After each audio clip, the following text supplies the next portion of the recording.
ನಮಸ್ಕರಿಸುತ್ತಾ ನಮ್ಮ ಬೈರವಾಡಿಗೆ ಗ್ರಾಮದಲ್ಲಿ 51ನೇ ವರ್ಷದ ಈ ಜಾತ್ರಾ ಮಹೋತ್ಸವದ ಅಂಗವಾಗಿ ಏರ್ಪಡಿಸಿದಂಥ ನಾಟಕ.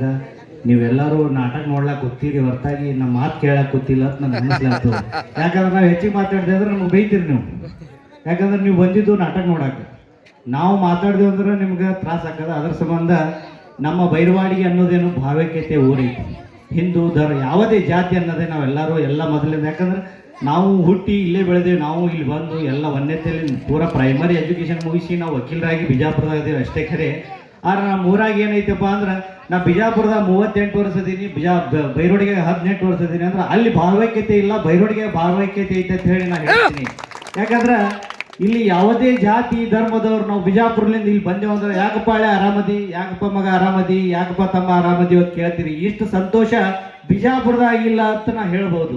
ಅದ್ರ ಸಂಬಂಧ ನಾವೇನು ಮಾಡ್ತೀವಿ, ನಮ್ಮ ಜಾತ್ರೆ ಹುಣ್ಣಿಮೆ ಏನು ನಮ್ಮ ಬೈರೋಡಿಗಾಗಿದ್ದು ಅಂದ್ರೆ ನಾವು ಬರ್ಲಾಕ ಇಚ್ಛಾಪಡ್ತೀವಿ. ಉದ್ದೇಶ ಏನಂದ್ರೆ ಇಲ್ಲಿ ಭಾವೈಕ್ಯತೆ ಐತೆ ಅಂತ ಹೇಳಿ ನಾನು ಒಂದೆರಡು ಮಾತು ಮಾತಾಡ್ಲಕ್ಕೆ ಕೊಟ್ಟಿದ್ದಂಥ ಎಲ್ಲ ನನಗೆ ನಮಸ್ಕಾರಗಳು.